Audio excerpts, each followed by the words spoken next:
It is Tuesday, May 27th, approximately 3 p.m. Central Time here in Austin, Texas.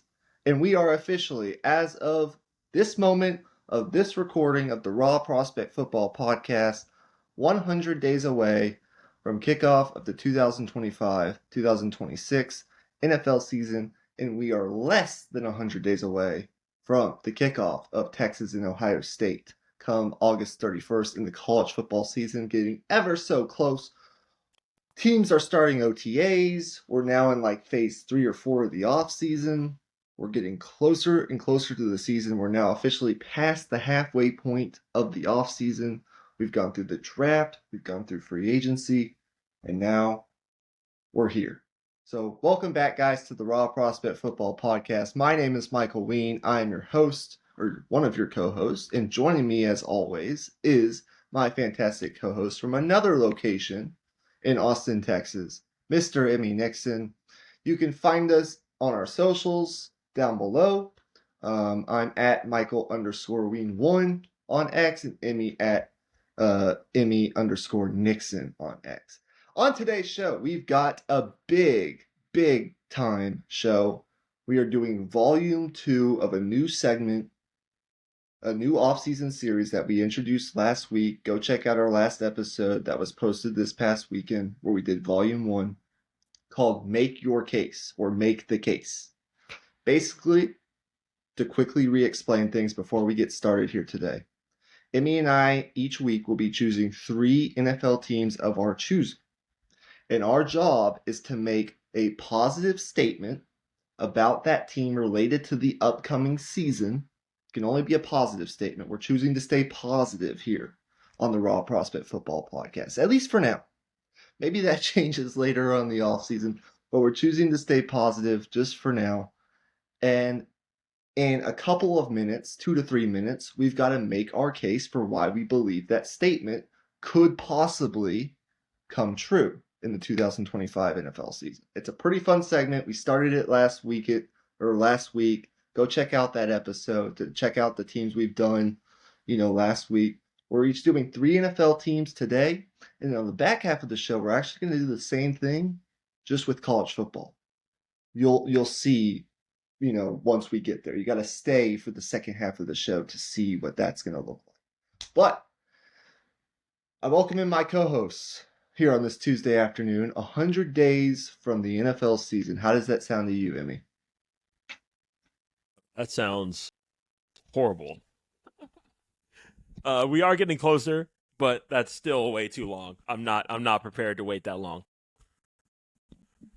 Fair enough. It's better than being 150 days away. We are creeping closer to that point, but we are still 100 days from your Cowboys actually taking on the Eagles in the opening game of the season. That would be a fun one. Lots of storylines going on in that one. But let's go ahead and get us started. So if you still don't understand what we're doing here, you'll understand here in just a second.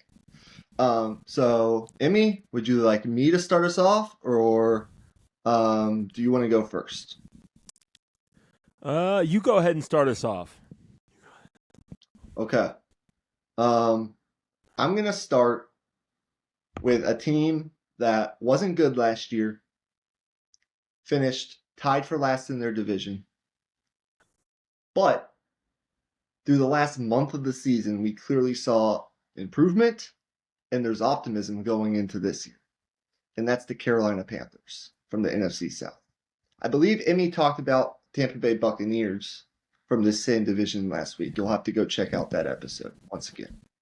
But my statement for the Carolina Panthers is I believe they're going to hit the over on their over-under projected win total for the 2025 season of 6.5. But not only are they going to do that, they're going to win 9 games this year. Here's why. So, we'll just generally gauge it. You can set a timer if you want. 2 minutes max, okay? This won't take long. I think the Panthers had a very good offseason. I'd give it a B+, okay? They go out and they add much needed talent, both through the draft and in free agency to their defense. A defense which was not very good last year. They finished last in defense plus last year. Their final grade was 53.5, the second worst in PFF's metrics history, ahead of only the 2020 Lions. They go out and they add Trayvon Moehrig, who's a very talented playmaking ability safety to that secondary, much needed talent infusion there. They give Derek Brown some support on the defensive line. He's a guy they drafted out of Auburn in the first round a couple years ago with Tershawn Wharton and Bobby Brown the third. And then in addition to that, I think they nailed their draft picks. They really beefed up the pass rushing position at the edge position with Nick Skeleton, a very productive, highly productive edge who played at Purdue and Texas A&M. And Princely Umanim Prince-U is what I call him. I can't pronounce his last name. Forgive me for that. Uman Yellen, I think. I think Uman it's Uman Yellen. They get him out of Florida. I think that's going to add some pop to a group that only recorded 32 sacks last year.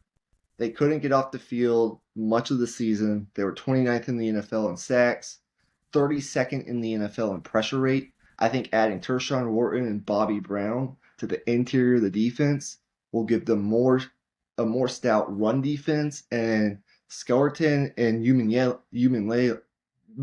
Princely, whatever his name is, will add to their pass rush. And then you go get a guy like Trayvon Moehrig, who I think instantly becomes one of the better players in your secondary. In addition to that, this is a bet on Bryce Young continuing what we saw in the last month and a half, 2 months of last year, where I thought he played very well, or better than we've ever seen him play before so far in the NFL. I think he's ready to take a year 3 leap because he's got Ted McMillan now. I thought they aced that draft pick. I love how he fits into this offense. I believe in Dave Canales and some of the hires that he's made. I just think the Panthers, along with not having a super grueling schedule, although I still think they have a long way to go to being like a contender. I think they'll get to 8, but my statement is 9 wins this year. I don't know if that means playoffs. I don't know any of that, but I do think they're going to take a big step. Yeah, I think you make a very interesting case there. And honestly, if the Panthers go out and win 10 games and they're this year's version of what the Commanders were last year, I wouldn't bat an eye at it, because that's the potential that Bryce Young has. And clearly he figured something out at the end of last year. And if that continues, then this team only goes up from there, because they lost a lot of close games to close the season last year. And if you believe in your quarterback, you believe in your head coach, and then you add all of these pieces to their defense, I think, at the very least, 3-4 of those close games flip. Yeah, and I didn't even mention they added to their running back room. They replaced Miles Sanders with Rico Dowdle, who's a player you're familiar with, to add to Chuba Hubbard.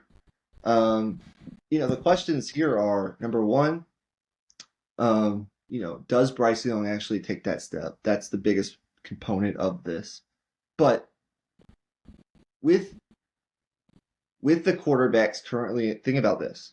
With the quarterbacks currently in that division, we know Baker's a step above everyone else as it stands right now. But who's to say that Bryce Young can't be better than Michael Penix?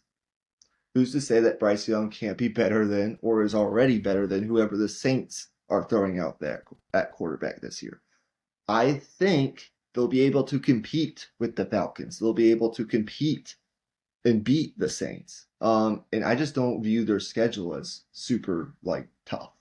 So I do think there's the opportunity there with the offseason they had, even though they still have a lot of work to do to be like a team that wins in the playoffs, in my opinion. They could get to 8.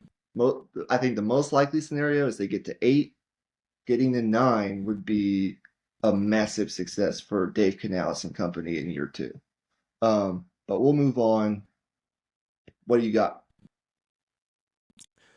Yeah, my first team I'm covering today is the Jacksonville Jaguars, and my case that I'm going to be making, it might surprise a few of y'all listening, but I'm going to be making the case that the Jaguars win the AFC South.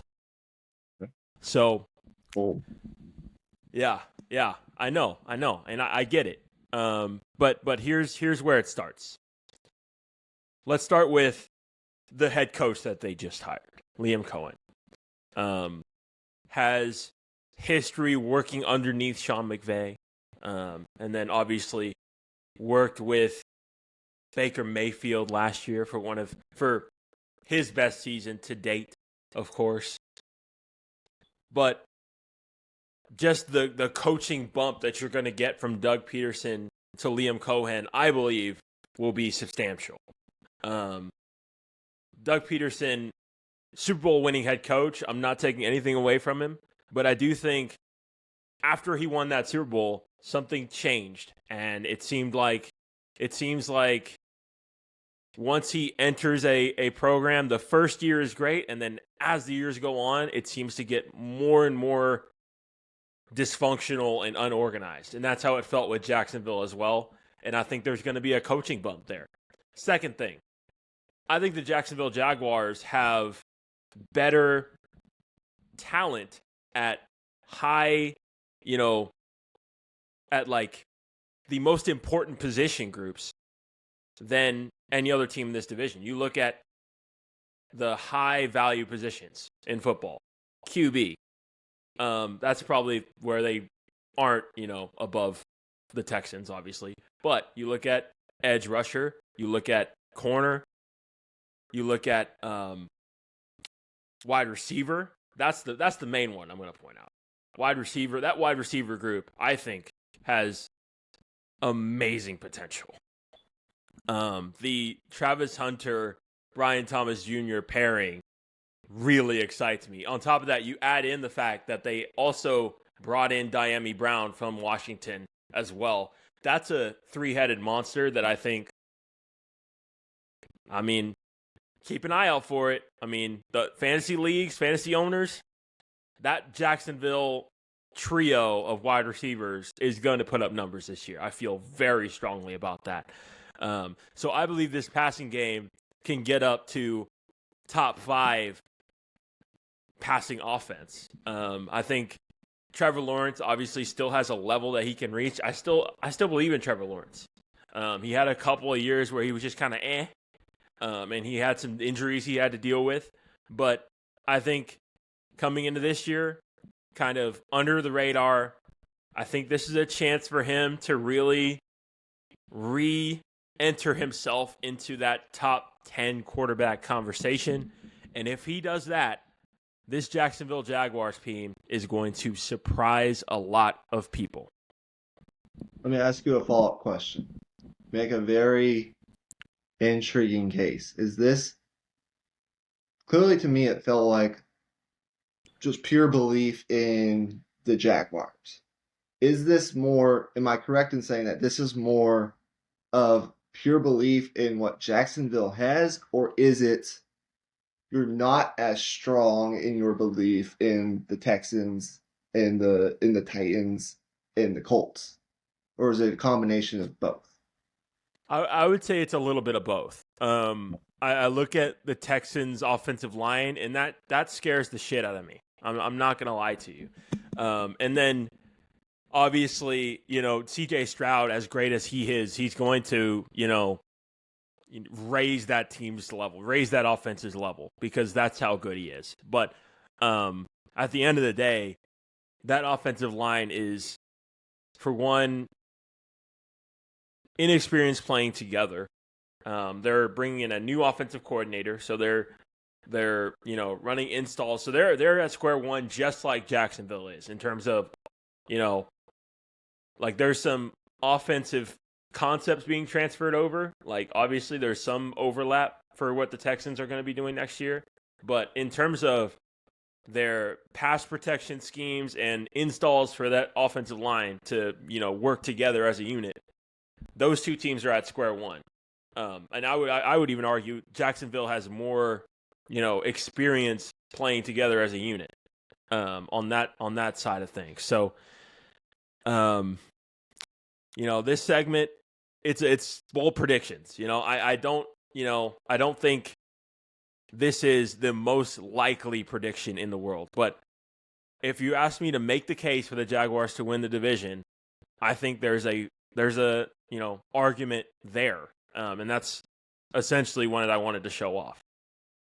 Because when you look at their division, and I can see it, like I would probably still lean Houston, but I can absolutely see a scenario where Jacksonville, with I think a much more proven quarterback than Indianapolis, who's kind of in quarterback uncertainty right now, and Tennessee, even though I do think Tennessee's going to be better this year, like I think Tennessee could double their win total. They won 3 games last year. I think they could win 6 or 7 games this upcoming year. But even with all that being said, like Jacksonville has enough on their roster, even if Trevor Lawrence is like a top 15 quarterback in the league, to beat both those teams. And at that point, it just comes down to those matchups with it could ultimately what it really could ultimately come down to is those 2 matchups with Houston. Right. That's going to be the key. You have to win your divisional games to win the division. That's good. That's ultimately what it's going to come down to for Jacksonville. And they've played Houston tough before, even in their down years. The last thing that I'll mention, too, one thing that I forgot in my pitch there is Liam Cohen. I loved what he did with Tampa Bay's running game last year. That's something that I think Jacksonville can unlock this year as well. Their running game last year was just absolutely horrible. And I think a lot of that was scheme. They ran a lot of stuff out of shotgun. They ran a lot of, gap stuff. And sometimes you just got to keep it simple and go, man on a man, hat on a hat, and just, push the man across from you, and I think Liam Cohen is going to go more old school in that sense.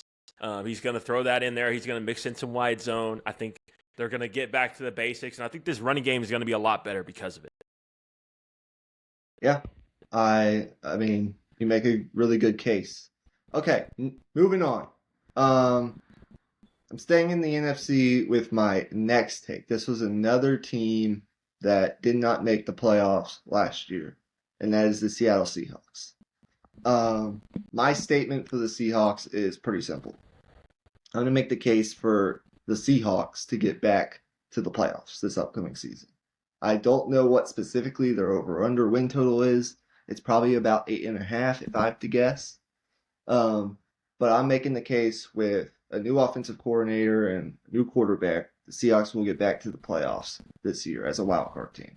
Don't think they win their division. I already made the case last week, by the way, that I think the Rams could represent the entire NFC in the Super Bowl.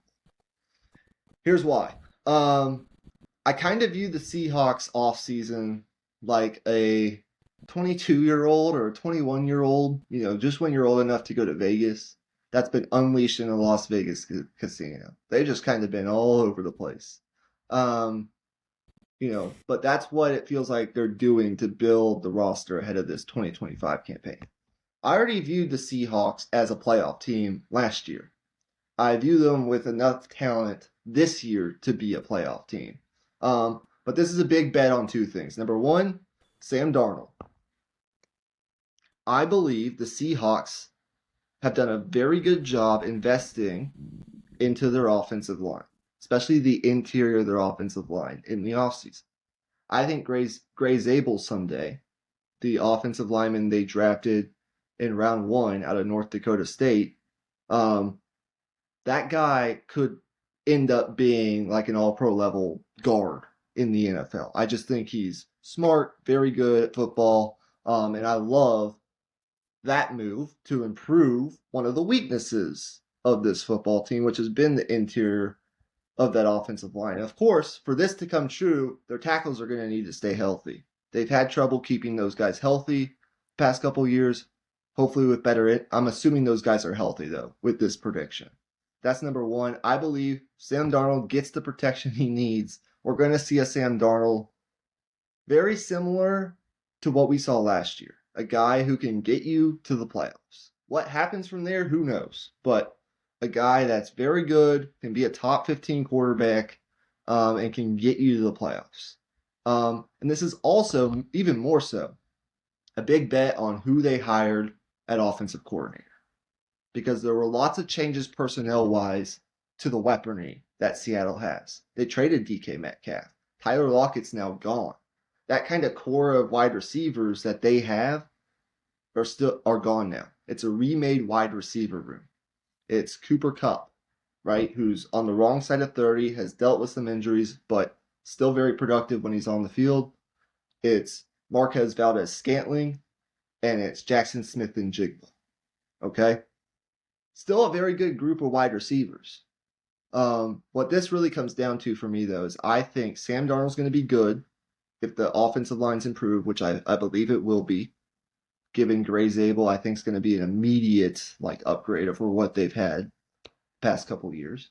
And Clint Kubiak, who comes from I believe the Shanahan coaching tree, who they hired as their offensive coordinator.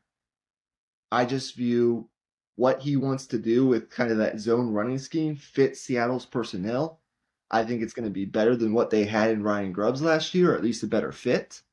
I think the offense is going to work. That pairing between Kubiak and Darnold is going to hit big time. And I think Jackson Smith-Njigba is going to take a year 3 leap to being maybe I don't know about their number 1 receiver, but he'll be, very least, in my opinion, he could take the leap to being one of the top number 2s in the league. And then on defense, they continue to stockpile talent. Nick Emenwari, I mean, holy cow, just put him in that secondary. And you've got, I think their defense can be very good. Premier safety in this year's class. It's an ascending secondary with lots of talent. They add Elijah Arroyo, who I think can be an instant impact player at tight end, kind of be that security blanket. And they've got a lot of talent on defense. But again, I'll just say, I think they had one of the strongest drafts in the NFL, as far as matching playmakers to need. I think they picked up 3 instant contributors in Zabel, Arroyo, and Emenwari. And I just believe in the Darnold-Clint Kubiak pairing. I think they can do enough to get Seattle to the playoffs as a wild card team. Okay, I mean, well, this is probably one of the most fun teams we'll do for this segment. I feel like the Seahawks are just they're a team that's just made for a segment like this. There's just so much uncertainty, yet so much potential. I could legitimately see this unit being, this defense in particular, being a top 3 defense in football if things come together. Mike McDonald in year 2 as a head coach, I could see it. And I honestly, I would argue that them being a top 10 defense is probably, more likely than them not becoming one, So I think they're going to be able to stay in games. I think the question that I would have is, can they close close games? Because they weren't able to do it under Gino or with Gino a lot of times. So something's got to change there, and I think you could argue that they made the changes necessary to their offensive line to be able to, protect their quarterback in key situations and get the job done. So, yeah, I mean, the case is there for sure. All right. I got nothing else. I just think it's going to be about, if you're Seattle, you've got to. I made the case last week. I think Arizona is going to be pretty good. I don't know if they're making the playoffs, but I think they're going to be pretty good. Can you do enough in your division, beating San Francisco, they've struggled. They've really struggled with the Rams. Can you do enough within your division to get to the playoffs? And I think I think if they're healthy and the offensive line is improved, like I think it's going to be, with a new OC, I think they have enough to get back to the playoffs. Let's hear your next case. Yeah. My next team, I'm gonna stay with the AFC here. My next team is the New York Jets. The Jets. All right. So my case for the New York Jets this year, it's a little bit of a cop out, but I'm gonna make the case that the Jets will not be eliminated from the playoffs in Week 18.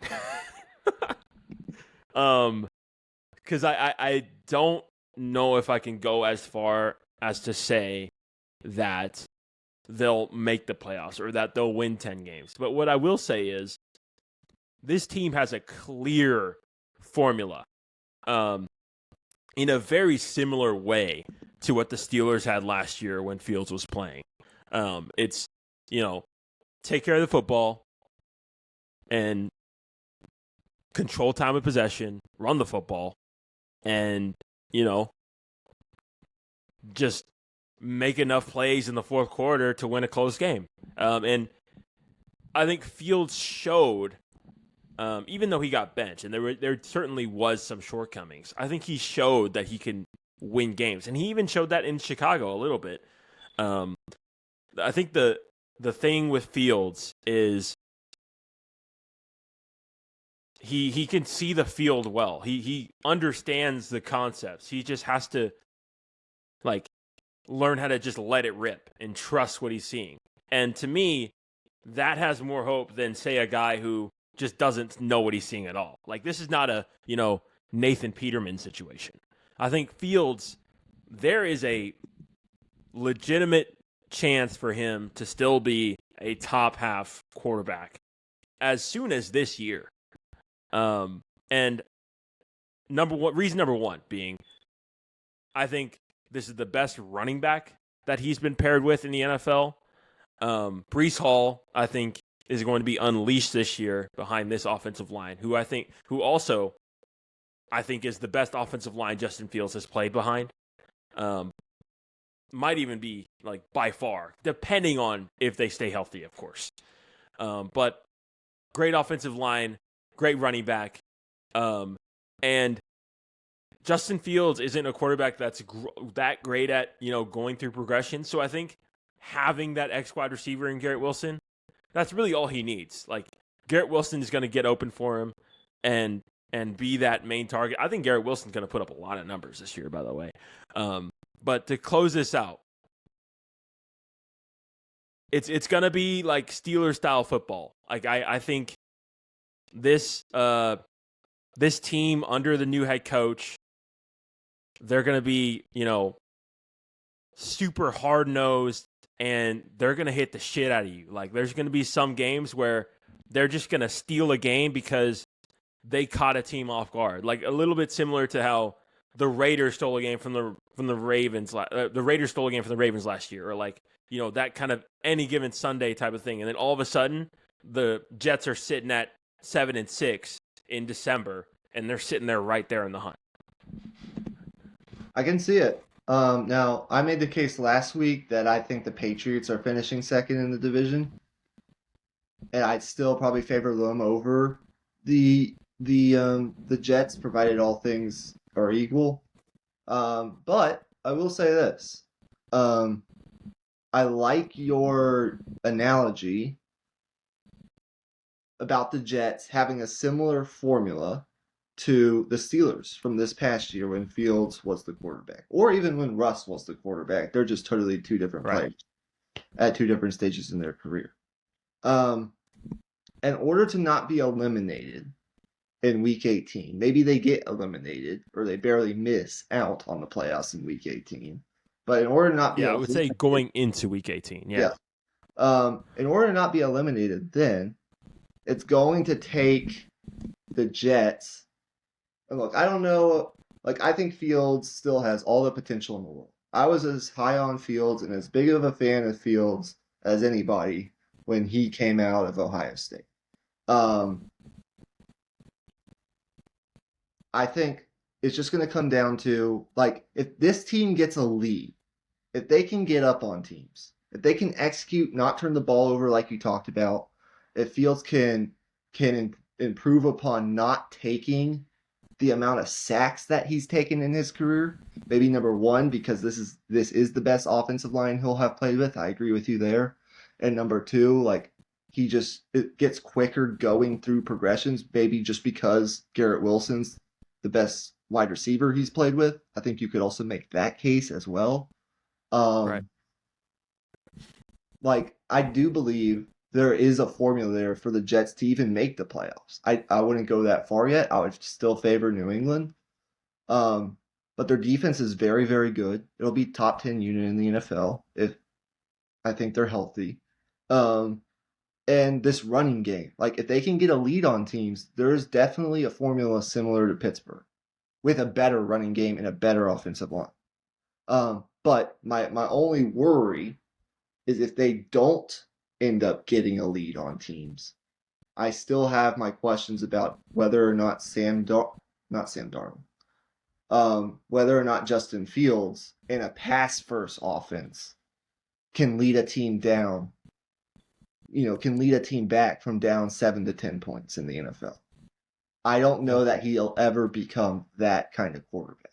He has the potential to, but I think in order for this to come to fruition, I think the Jets need to.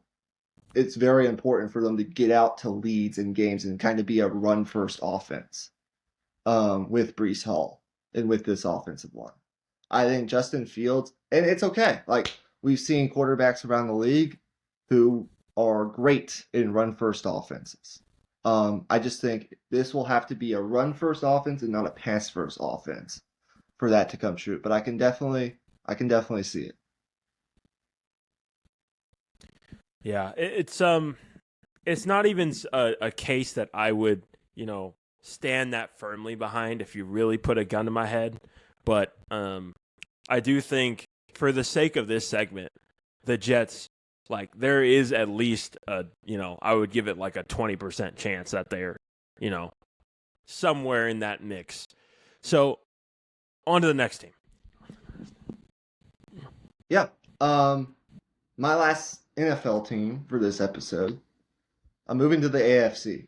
And I'm going to talk about the Denver Broncos, who were in the playoffs last year. They got their taste of the playoffs last year, playing against Buffalo, in what was actually a pretty competitive game. Last year in Bo Nix's rookie season, it was super successful. My statement for the Broncos is I think they're hitting the over under 9.5. That's a big number in the AFC with their schedule. That's a big number. They're going to hit the over on that. 10, 11 wins. I don't know, whatever you want to give them. But the bigger part of this statement is I think the Broncos will be playing in the divisional round of the playoffs this year. So I think they'll get in and they'll win at least one playoff game. That's the statement here. They'll be playing in the divisional round, similar to the case that you made for the Buccaneers last week. You said the Buccaneers will be in the divisional round next year. I think something similar with the Broncos. Here's why. I think this Broncos defense is going to stay elite, provided everyone's healthy. I think they have a case to potentially be the best defense in the league. Now, Denver was already one of the league's rising teams, right? With a focus on defense. But they added veteran leadership, a dynamic corner that we all love in the first round, and Jahdae Barron, who I think is going to make an immediate impact, whether he's playing the nickel or on the outside. Whatever role he plays for their defense, he's going to make an impact. He'll be a good player. And the players that they added in their offseason, like in free agency, a lot of it's going to depend on them being healthy because some of them are injury prone. Actually, all of them are. I would make the case all of them are. You think about Talanoa Hufanga. He's had some injuries throughout his career, but very good player when he's on the field. Like, add him to that secondary with Jahdae Barron and Patrick Surtain, who's an all-pro level player. That's tough to beat. And then you get Dre Greenlaw. He's coming off a major injury, but like he's been a very good player throughout his career. You add Evan Ingram kind of as a stability blanket, like a safety blanket at the tight end position to go along with their weapons. You draft RJ Harvey, an explosive athlete at the running back position out of UCF, very productive throughout his college career. You go get Pat Bryant, who I think is an underrated receiver who played at Illinois the past couple years. I don't know if he'll break their like starting lineup, but could he get some rotational snaps? Possibly. I think like they didn't really lose all that much from last year's team. They lost Cody Barton, a linebacker, and Javonte Williams, a running back. How good or how pivotal were those guys really to last year's success? Sean Payton's a very good coach, I think. Bo Nix obviously plays a huge part in this. I have tons of belief in that guy. And I just think they had a very good offseason. Um, with their draft, adding Jade Barron, and then not losing a lot, but also just adding to a defense that was already very good. Those players are just going to have to stay healthy. But is it all that crazy to think the Broncos get into the playoffs? They win a playoff game. Obviously, a lot of that depends on the matchup, but I think they're totally capable of doing that with their defense and get into the divisional round. I think they're going to do that. That's the case I'm making. So there we go.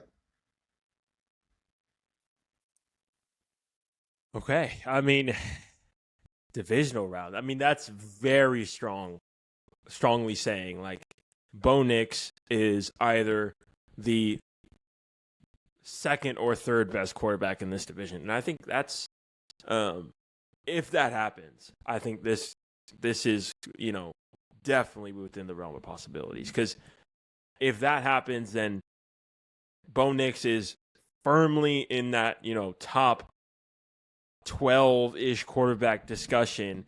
Paired with this defense, that's a very dangerous team. And I mean, with how tough they played the Chiefs last year, I mean, this Broncos team, if Bo Nix continues to get better, they'll be looking very scary. Absolutely. Yep. All right, let's hear your last NFL case for the day, and then we're going to, in the back half of the show, do some college football takes. Yeah. My last team of the day, this is a really fun one. I'm excited to do this one. This is the Minnesota Vikings. I'm going to be making the case that the Minnesota Vikings will make the playoffs. And this is a very tough division. They're going to have an uphill battle because they didn't get the easiest schedule in the world, given that they won 14 games last year, finished second, finished as the second seed in the NFC. So this is not a cakewalk of a schedule, and they definitely have an uphill battle coming in with a basically rookie quarterback. But this is the best coaching staff in football, bar none.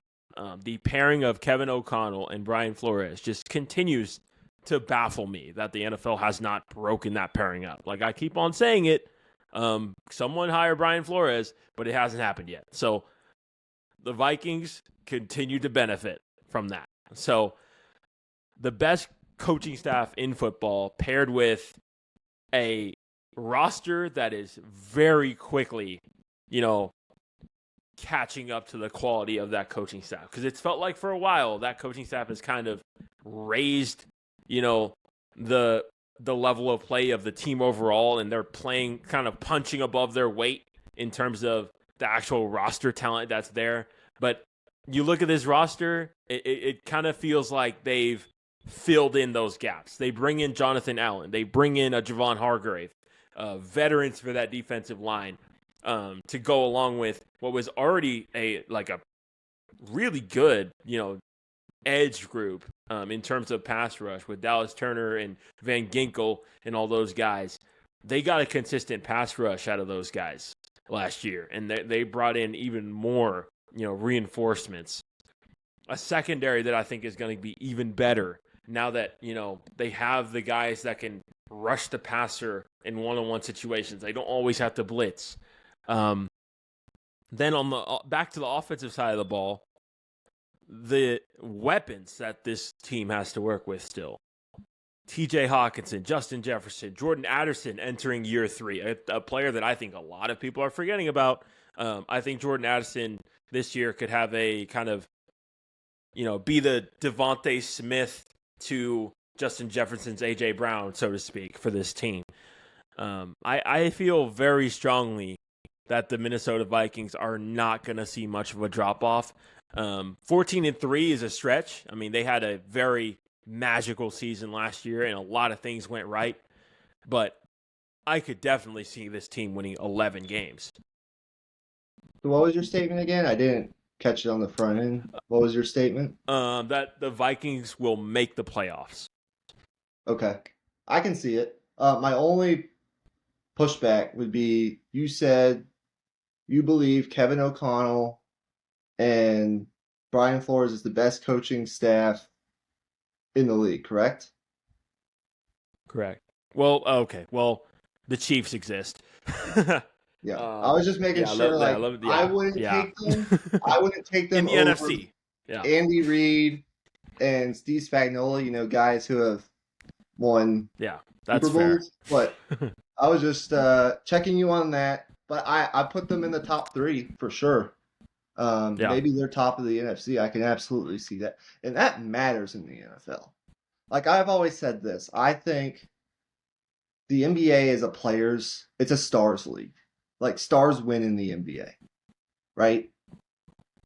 Now, this year is kind of weird, but all the teams that, to varying levels that are left, have stars. They're driven by their stars. Jalen Brunson for the Knicks. You've got Tyrese Halliburton, who's a very underrated star for the Pacers. And then you've got on the West, of course, Anthony Edwards and Shai Gilgeous-Alexander, this year's MVP. It's a stars league. Stars matter in the NBA. Players matter a lot in basketball. In Major League Baseball, I've always called Major League Baseball a front office league. I think you've got to have a good front office that's willing to invest and spend in baseball to be a high-level contender. Look at the Dodgers. Look at the Yankees.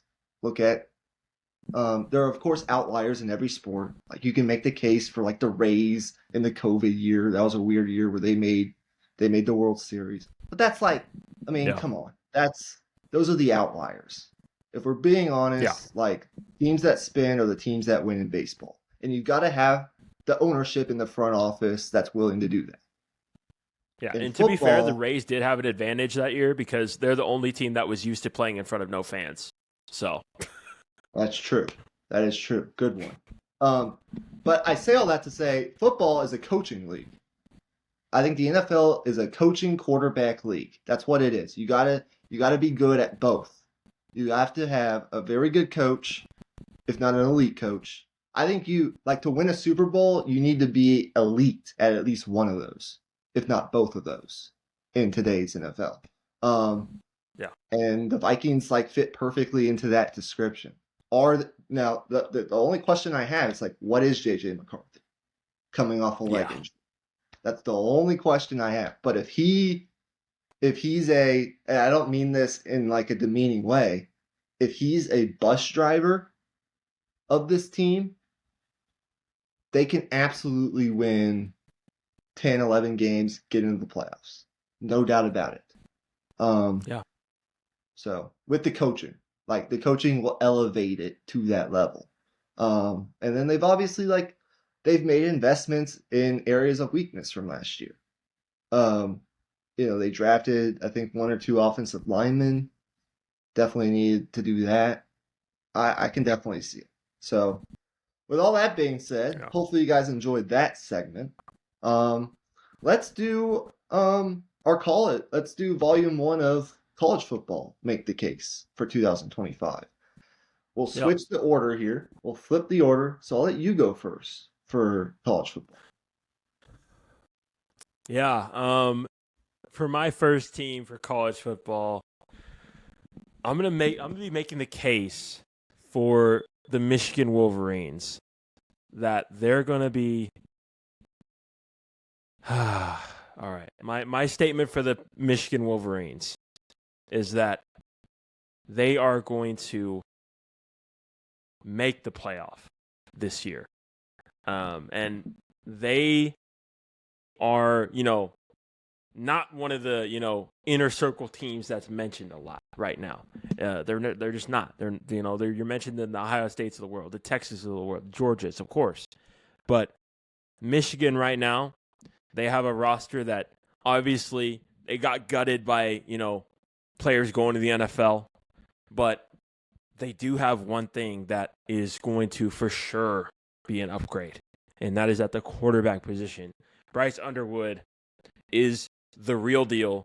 And I think, for one, the defensive infrastructure that Michigan has there, I think, is enough for them to rinse and repeat in terms of these dudes they have a certain mentality about them within that Michigan program. And I think that carries over, and they've continued to recruit at a decently high level as well under Sharon Moore. And they still have, obviously, some of Harbaugh's classes there as well. So I think this team still has the amount of talent necessary to get it done. And then on top of that, you add on the running game, the running back position, still, led by Donovan Edwards, of course. The cover of college football this year, I'm pretty not mistaken. Is he on the cover this year? Who'd you say? Can you fact check that? Donovan Edwards, He was on the cover the running back. last year. Oh, Cover right. for Gotcha. cover for the 26th game actually just came out, and I think it's Jeremiah Smith and somebody else. But yeah, Donovan Edwards was on Okay. the cover this past year, college football Right. 2025 with Quinn Ewers and I'm tripping. Yeah, Travis my bad. Hunter. Absolutely. Yeah, I mean Michigan. Look, I mean you didn't even mention that it's almost like a guarantee they'll just beat Ohio State.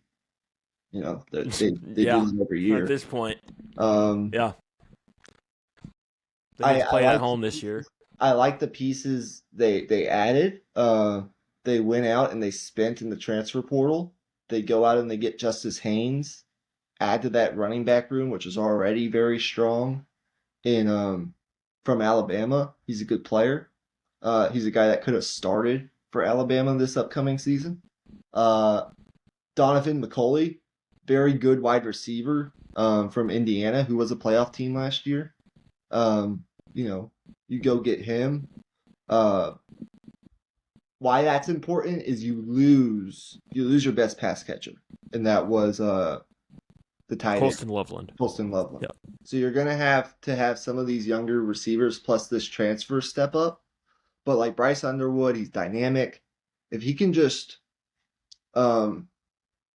if Sharon Moore and company, this offensive coaching staff, can just rely on a run game first, defense first kind of Michigan type mentality, like keep that same team identity, just with a more dynamic quarterback, I think it absolutely could happen. Absolutely. Would I bet on it to happen? No. I wouldn't bet any of my money on Michigan making the playoff this year.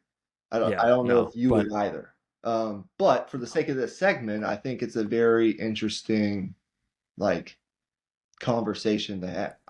It's not out of the realm of the possibility at all. It's just all on. Yeah. What do you think? What do you think that prediction would get on Josh Pate's scale? Michigan making the playoff. That's like a 9 out of 10. I don't know if it's a 9. I don't know if it's 9.5 on the boldness scale. Yeah. But it's definitely probably like an 8.75 or a 9. It's up there.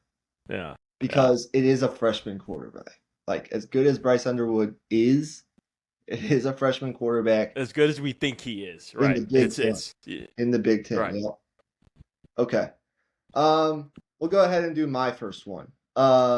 let's see. Where are they? Do I want to do? Okay, I'll do Florida first. I'm going to talk about the Florida Gators. My statement for the Gators is two pronged.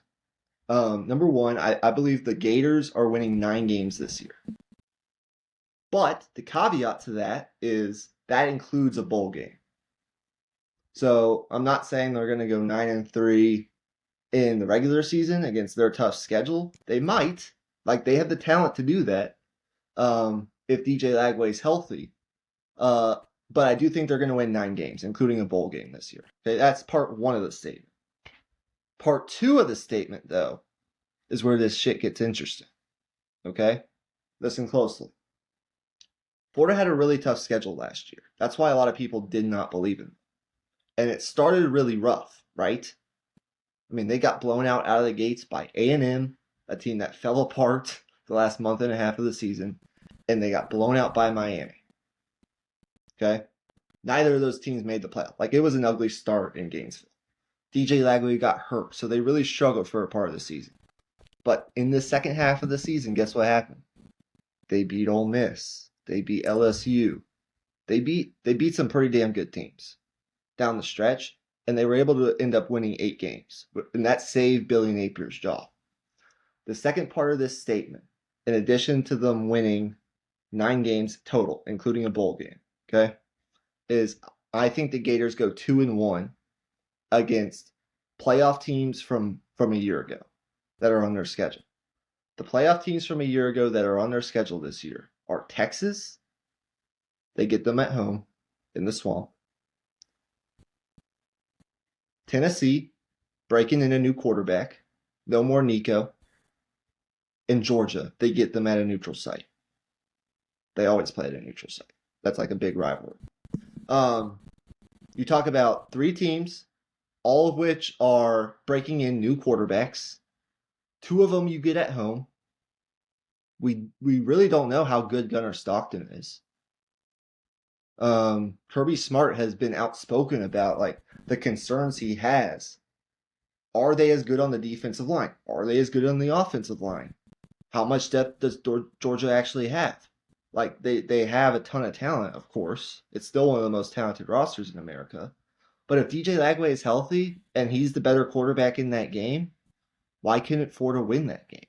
I don't know. I think they could win that game. I even think, and I'm the most optimistic Texas fan there is. I think there's a very likely scenario out there where Texas actually wins in Columbus week 1, and then they lose in the swamp their first SEC game. Because Lagway wasn't healthy last year in that game, and they've got a ton of talent on this team. They were very selective in the portal, the players they brought in. But I'm just a huge believer in DJ Lagway and what he's already shown as a quarterback. I think if I had to pick, they'll probably end up winning. I think they're winning the Tennessee game. I just don't know what Tennessee's going to be now that they don't have Nico. They get that at home late in the season. I think Florida's going to win that game. And then I think they're going to beat one of Texas and Ohio State. Or Texas and Georgia. I really do. And then from there, you just got to win 8 games in the regular season like they did a year ago in a bowl game. Or maybe you just win 9 in the regular season. I think Florida, I'm not going as far as to say they're going to be in the playoff this year. But again, in order for Billy Napier to keep his job or get a long-term extension after this year, he can't take a step back from where they were last year. And so I'm a big believer in Florida this year. Yeah, I think you're pretty spot on with where I kind of stand on Florida also. Like we said there's a lot of the same things last year, like Napier kept his job, but this year it's a carryover of similar type of pressure to last year. Like if he doesn't deliver this year, it's the same thing. Like he's gone. So the bold part of that statement, though, I thought was they're going to go 2-1 against playoff teams from last year.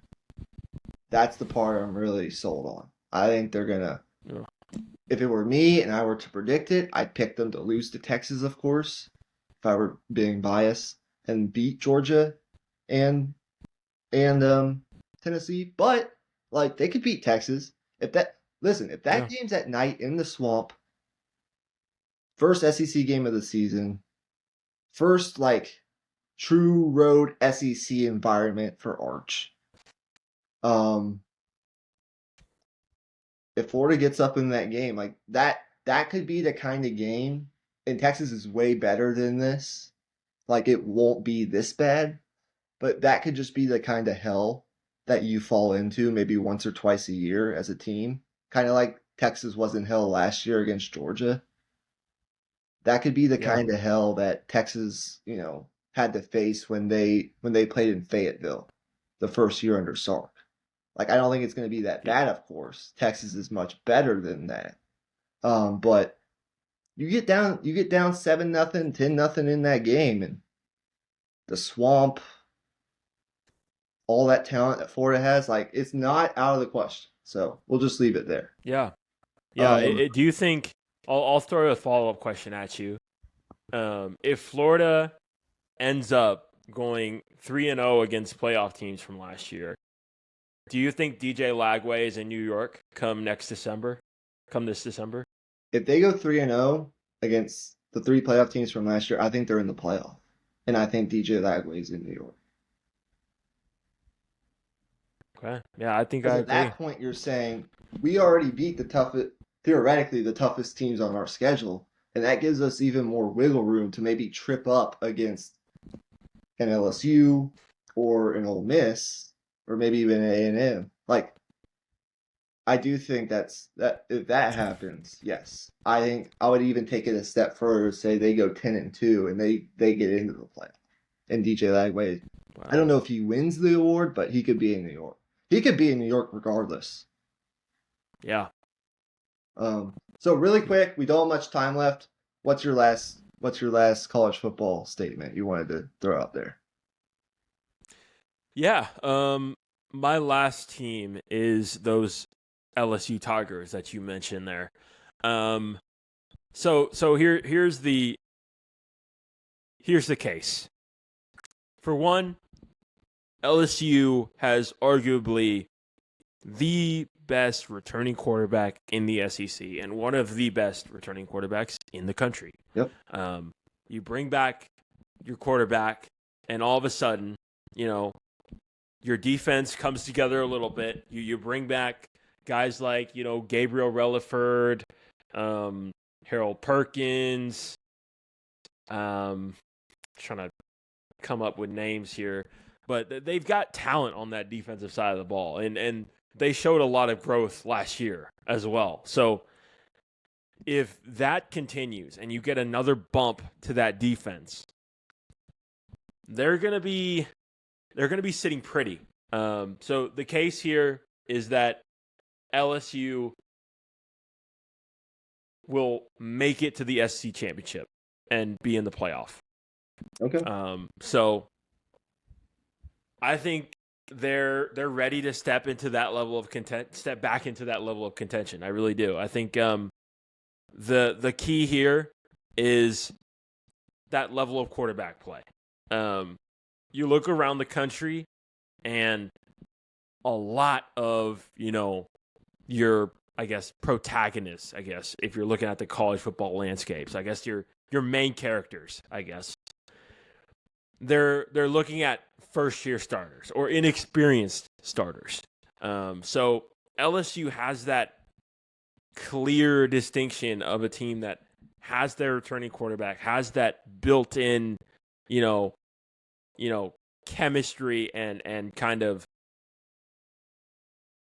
they already have a year under their belt with this, same offense and have that continuity.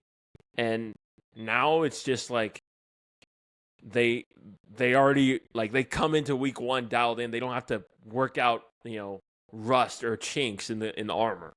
They already kind of have their identity. Yeah. A lot of people will hear what you said, make the SEC championship game and be in the playoff.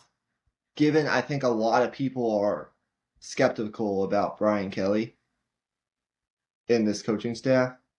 But including even me. even if you're skeptical, even if you have your Yeah. doubts about Brian Kelly, in the worst years LSU has had in his tenure at LSU, they've won 9 or 10 games. So, given that, like, you think about Garrett Nussmeier, potentially a top 10 pick next year, potentially. It's definitely a possibility. Yep. There aren't, off the top of my head, a whole lot of returning like quarterbacks that have played, maybe if any, that have played as much football as he has in the same system in the SEC. And all the talent, like I think for this to come to fruition, I think it's all about their portal class. LSU is a program that, when they are at their best, should be recruiting at a top 5 national level. They're not doing that currently. They're not on the level in recruiting right now that Texas is, that Georgia is, that Ohio State is, Oregon. that Oregon is. But they're like, when they're rolling, they do that. Now, that's not to say they're not recruiting well. They're still recruiting at like a top 10, top 15 national level. But given that they're not building top 5 class after top 5 class, in order for them to fill in the gaps, the portal players they brought in, high level portal players they brought in, are going to need to hit. And we already talked about this on our burning questions, our post spring burning questions series that we did on Deep in the Heart of Longhorn Sports, when we talked about LSU. We talked about their transfer portal class, and we both believe in it. So I can definitely see it, man. I can definitely see it. And look, another point is Brian Kelly actually, in his first year in the conference, in the SEC, got to the SEC championship game. He's already done it. Even though some people think he's just like the worst coach in the world. Some people are picking LSU to finish second in the conference. So I have no arguments against it. Really quick, since we're now over an hour, really fast. Last thing. My last team is Clemson. My statement for Clemson: I think the Clemson Tigers, under Dabo Swinney, will be playing in a national semifinal this year. They will be in the top 4 remaining teams in the college football playoff. Now, who are those other teams going to be? Who knows? It'll probably be something like Texas, hopefully, maybe another SEC team, a Big Ten team, throw out Oregon, whoever it is. But I think Clemson's going to be there for a couple reasons. Number one, there might not be a quarterback that I'm higher on in the entire country than Cade Klubnik after what I saw last year. I think they've got a top 5 wide receiving core in college football, which they have not had since the days of like Martavis Bryant, or you think about a DeAndre Hopkins. Like, when Clemson was winning national championships, they had you got to go all the way back to Deshaun Watson. They had elite wide receiver play. They have not had that. I think they're going to have something reminiscent of that this year, with young players that I think are ready to step up. Clemson finally, even though it was just a little bit, they finally dipped their toes into the transfer portal to add some starting level talent on both sides of the ball. But it's really I think they're going to win the ACC. I think there's a good chance with their schedule, against an ACC schedule, they're going to be 10-2, 11-1 ACC champions. And with this straight seeding model, I could see them being, say they go 11-1, I could see them being a top 4 team. And at that point, all you got to do to make it semifinal is win one game. Now, if they're not like a top 4 seed, which I think they can be based on their schedule, like comparatively to a lot of the teams they play on their schedule outside of maybe like in Miami, they're just a lot better. Their roster and their quarterback's just a lot better than the rest of the ACC. Their coach has been there, done that.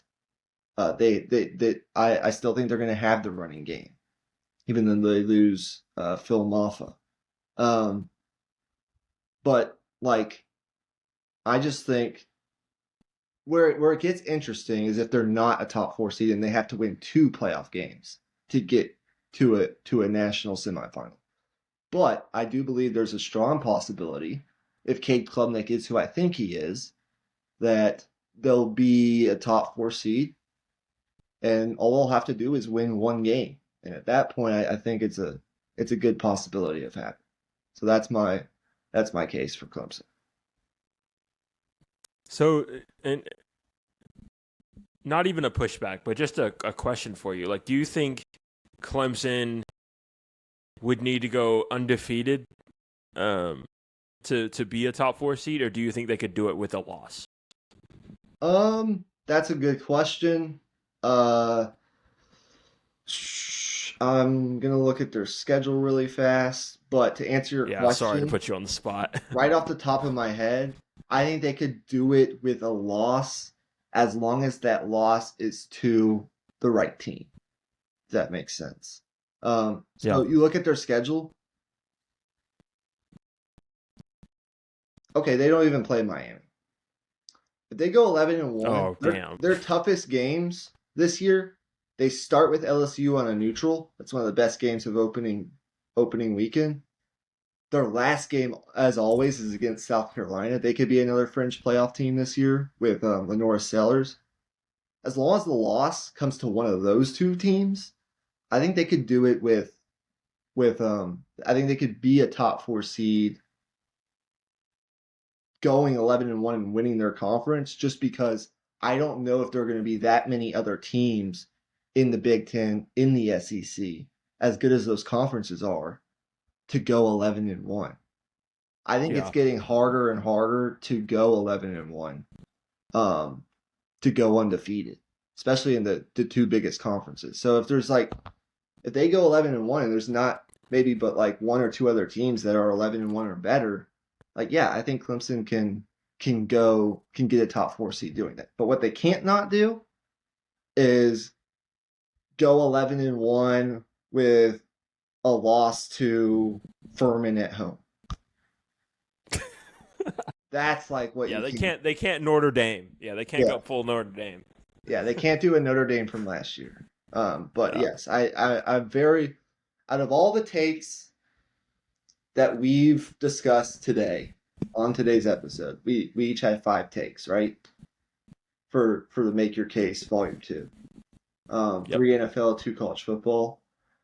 And I'll ask you the same question. Like, out of all the takes I've made, I think this is the one I feel strongest about, the Clemson one. This is the one I feel strongest about. Out of all the takes you made, which one do you feel the strongest about? Like, if I were to argue with you, which one would you die on a hill for? I think I'd die on the hill for that Minnesota Vikings take. Okay. I all of my statements were bold today, but I do think that Vikings team is going to be able to maintain, a certain level of quality. Yeah. Well, that's going to do it here this afternoon, guys, for the Raw Prospect Football Podcast, Volume 2 of our Make Your Case series, off-season series. Do it again next week, ladies and gentlemen. Probably the same format. 3 NFL teams, 2 college football teams. Works out perfectly great. Hopefully you guys enjoy this. Again, go check out our last episode. I've got to get out of here. I've got to go take care of my dog, feed him dinner, do a couple other things. But Emmy and I are actually recording Deep in the Heart of Longhorn Sports some point later today. That'll be out later this week as well. We're talking a lot of recruiting over the next couple weeks. We're also going to be talking regional baseball. The bracket is out. We'll talk some about the the Austin Regional, and just the bracket as a whole. Who do we have getting to Omaha? And then there's likely going to be a part 2 because I'm going to be out on vacation in a couple weeks. So we're just going to do like a 2-part Deep in the Heart of Longhorn Sports this week. So we can fit in some basketball stuff. Players are withdrawing their names from the draft. There's transfer portal stuff, Texas basketball stuff, and some other stuff that we're going to get to. So lots of content coming. Keep your eyes out for it. For Michael Wein at Michael_Wein1, and for Emmy Nixon at Emmy_Nixon. This has been the Raw Prospect Football Podcast. Enjoy the rest of your week. Peace out. Peace.